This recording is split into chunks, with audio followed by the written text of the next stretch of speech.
And earlier I mentioned The Economist, which has formally issued an endorsement of Vice President Kamala Harris for president. The Economist writes in part, quote, while some newspapers refused to back a presidential candidate this year, today The Economist is endorsing Kamala Harris. Tens of millions of Americans will vote for Mr. Trump next week. Some will be true believers, but many will take a calculated risk that in office his worst instincts would be constrained.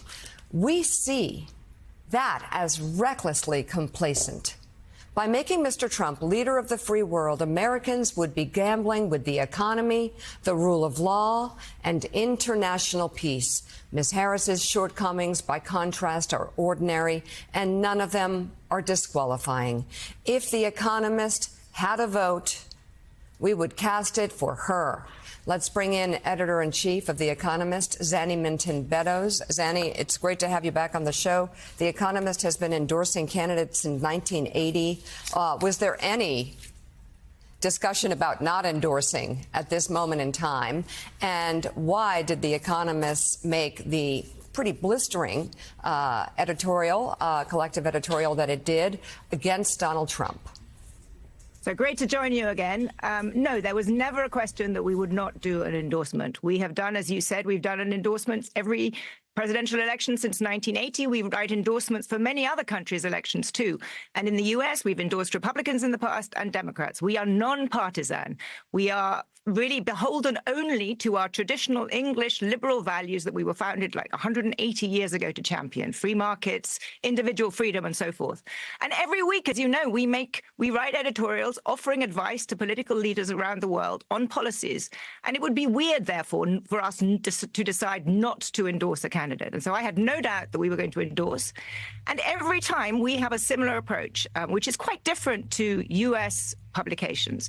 We convene all of our journalists in a room and we have a long discussion. And I always ask somebody to make the best possible case for both candidates. And we did that this time. We did it a week ago because I was in the Middle East earlier this week. And we had a very long, detailed discussion about what people thought. And then I kind of framed the editorial. A colleague of mine wrote it, and it was a collective effort.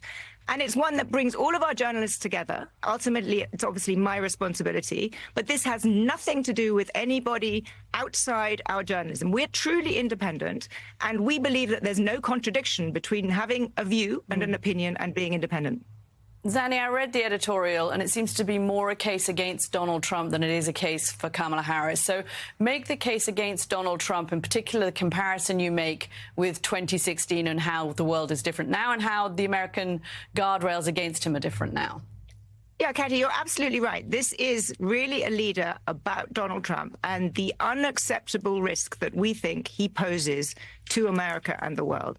And the audience that we had in mind when we wrote this was our many readers who are Republicans. We have Republicans and Democrat readers.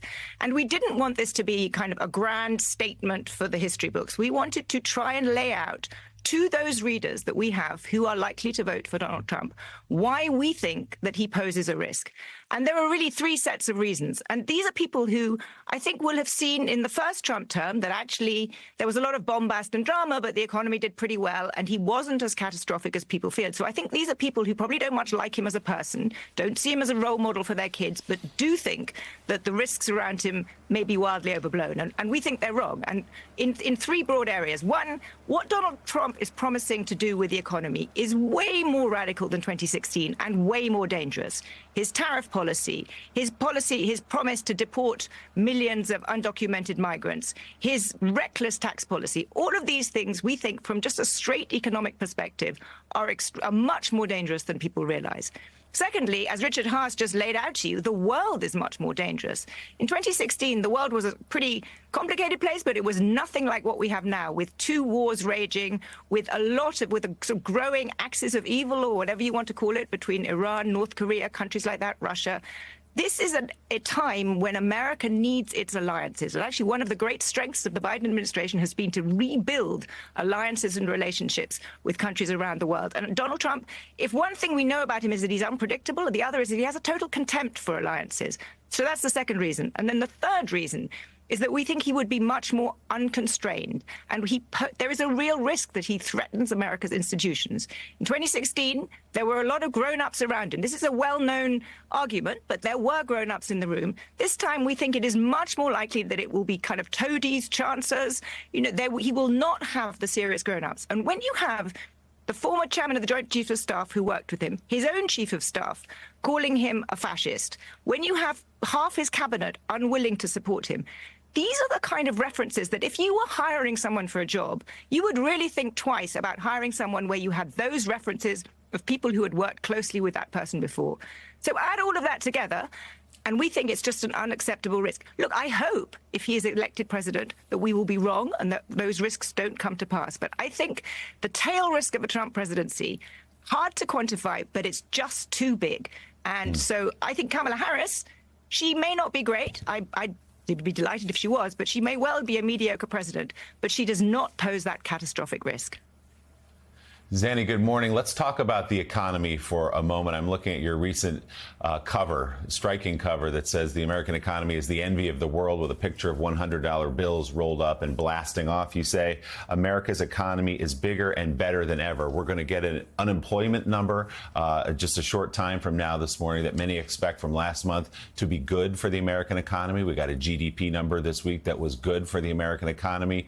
Inflation is still too high for many people in this country. Goods cost too much, but that's headed in the right direction as well. So we've heard so much from Trump's side that America is a hellhole, that the country has been destroyed by Joe Biden and by association Kamala Harris. From your point of view, with your expertise and of all the writers at your magazine, what is the state of the American economy heading into Election Day?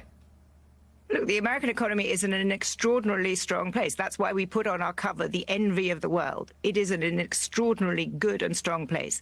One of the reasons people don't feel that is that there has been this period of very high inflation. And it takes a while for people that scars people, and people just remember how high prices are. And I understand that. But the truth is that relative to other countries, and indeed in absolute terms, the U.S. economy is in a really, really strong place. But at the same time, I worry that that makes people complacent about what are the underlying strengths. It's not a God-given right that the U.S. economy is a strong economy. It depends on having sensible policies as well as the U.S.'s natural strengths. A huge, energy endowment, a huge market, liquid capital markets.